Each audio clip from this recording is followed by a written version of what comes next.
ഉറപ്പായ സമ്മാനങ്ങളും ഡിസ്കൗണ്ടുകളുമായി.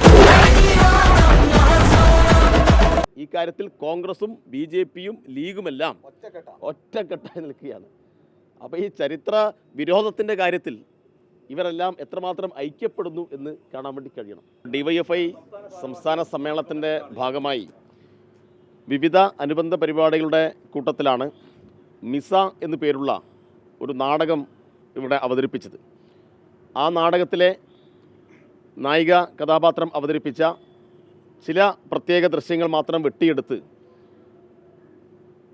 പ്രത്യേക ലക്ഷ്യത്തോടുകൂടി അത് എഡിറ്റ് ചെയ്ത് സോഷ്യൽ മീഡിയയിൽ DYFIക്കെതിരായിട്ടുള്ള ഒരു അപവാദ പ്രചരണമായി മാറ്റിയിരിക്കുകയാണ്. അപ്പം അതിൻ്റെ യാഥാർത്ഥ്യം എന്താണ് എന്ന് ഞങ്ങൾ ഇന്നലെ വിശദീകരിച്ചിരുന്നു. മിസ എന്ന് പറയുന്ന നാടകം രാജ്യത്ത് 77-ൽ പ്രഖ്യാപിച്ച അടിയന്തരാവസ്ഥ കാലത്ത് അതിക്രൂരമായ പീഡനം ഏറ്റുവാങ്ങി മരണപ്പെട്ടുപോയ വിഖ്യാത നടി, അപ്പോൾ അവരുടെ ജീവിതം വരച്ചു കാട്ടുന്ന ഒരു കാര്യമാണ്. അപ്പോൾ അവരുടെ ജീവിതത്തിൽ അവർക്ക് സംഭവിച്ചിട്ടുള്ള ആ കാര്യങ്ങൾ ഒരു നാടകത്തിൻ്റെ രൂപത്തിൽ അവതരിപ്പിക്കപ്പെടുമ്പോൾ തികച്ചും സദാചാരത്തിൻ്റെ കണ്ണിൽ കൂടി അതിനെ തെറ്റായി വ്യാഖ്യാനിച്ച് DYFI ആക്രമിക്കാൻ വേണ്ടി പുറപ്പെടുകയാണ്. അപ്പോൾ അതിൽ കൃത്യമായ നിയമ നടപടികൾ സ്വീകരിക്കും എന്നാണ് ആദ്യമേ പറയാനുള്ളത്.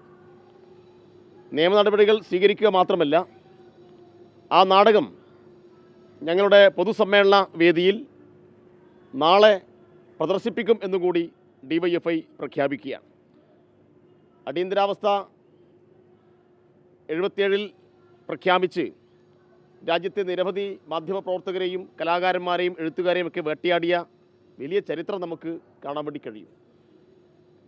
ഇപ്പോഴും ഒരു അപ്രഖ്യാപിത അടിയന്തരാവസ്ഥ രാജ്യത്ത് നിലനിൽക്കുന്നു എന്നുകൂടി ഈ നാടകത്തിൻ്റെ പ്രസക്തി വിളിച്ചു പറയുന്നുണ്ട്. കാരണം നിരവധി മാധ്യമപ്രവർത്തകർ, സാംസ്കാരിക പ്രവർത്തകർ, സിനിമക്കാർ എല്ലാം വെട്ടയാടപ്പെട്ട ഒരു കാലമാണ്. സ്റ്റാൻ സ്വാമി അതിക്രൂരമായി ഭരണകൂട ഭീകരതയുടെ ഭാഗമായി കൊലയപ്പെട്ട, മരണം ഏറ്റുവാങ്ങേണ്ടി വന്ന അനുഭവമുണ്ട്. ഗൗരി ലങ്കേഷിനെ പോലെയുള്ള മാധ്യമപ്രവർത്തകർക്ക് വെടിയേറ്റ് മരിക്കേണ്ടി വന്ന അനുഭവമുണ്ട്. ഗോവിന്ദ ബൻസാരിയും കലബുർഗിയൊക്കെ വെടിയേറ്റ് മരിച്ച ഇന്ത്യയാണ്.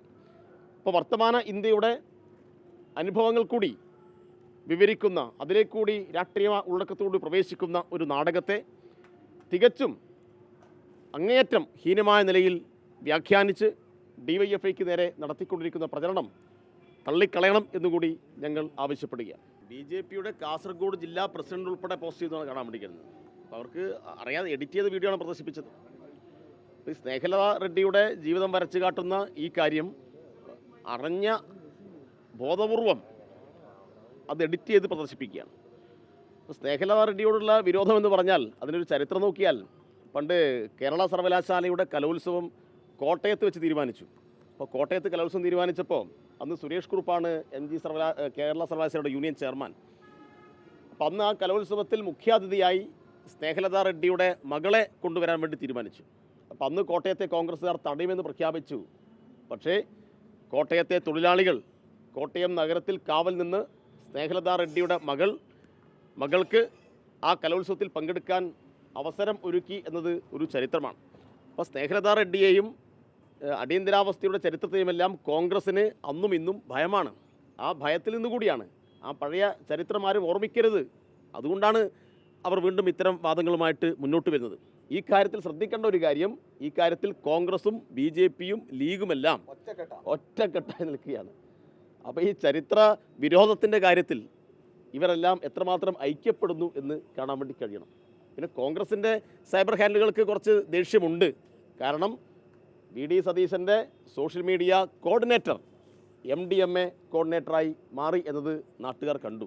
അപ്പം അതിൽ ഞങ്ങൾ നടത്തിയ പ്രതികരണം, അപ്പം അതുമായി ബന്ധപ്പെട്ട സോഷ്യൽ മീഡിയ വാർത്തകളെ മറച്ചു പിടിക്കാൻ ഇത്തരം കാര്യങ്ങളെ ഉപയോഗപ്പെടുത്തി DYFI നഗ്നത പ്രദർശിപ്പിച്ച ആളെ കൂട്ടുന്നു എന്നൊക്കെയുള്ള ഹീനമായ പ്രചരണത്തിലേക്ക് അവർ പോയത്. ശക്തമായ നിയമ നടപടികൾ ഞങ്ങൾ സ്വീകരിക്കും. നിയമ നടപടികൾ മാത്രമല്ല, രാഷ്ട്രീയമായും ഇതിനെ നേരിടും. ഇപ്പോൾ സ്നേഹലത റെഡ്ഡി ആരാണ് എന്നറിയാത്ത ലക്ഷക്കണക്കിന് ആളുകൾക്ക് സ്നേഹലത റെഡ്ഡിയെക്കുറിച്ച് അറിയാൻ കഴിഞ്ഞു. അക്കാര്യത്തിൽ ഇത്തരം പ്രചരണം നടത്തിയ ആളുകളോട് ഞങ്ങൾക്ക് നന്ദിയുണ്ട്. കാരണം അടിയന്തരാവസ്ഥയെ ഓർമ്മിപ്പിച്ചു, സ്നേഹലത റെഡ്ഡിയെ ഓർമ്മിപ്പിച്ചു. സ്നേഹലത റെഡ്ഡി എന്ന് പറയുന്ന ഒരു നടി രാജ്യത്ത് ജീവിച്ചിരുന്നു എന്നും അടിയന്തരാവസ്ഥക്കെതിരായി പൊരുതിയെന്നും സംസ്കാര എന്ന് പറയുന്ന സിനിമയിൽ അദ്ദേഹം ശ്രദ്ധേയമായ റോൾ നിർവഹിച്ചു എന്നും അവർ നഗ്നയാക്കി ജയിലിനകത്ത് വെച്ച് പീഡിപ്പിക്കപ്പെട്ടുവെന്നും മർദ്ദനങ്ങൾ ഏറ്റുവാങ്ങേണ്ടി വന്നു എന്നും അവർ അടിയന്തരാവസ്ഥ കാലം 77-ൽ ജയിലിൽ നിന്നും പുറത്ത് വന്നിട്ട് 5 ദിവസത്തിനകം മരിച്ചുപോയി എന്നൊക്കെയുള്ള ഒരു വലിയ ചരിത്രം ഈ സമ്മേളന കാലയളവിൽ ഓർമ്മിക്കപ്പെട്ടു.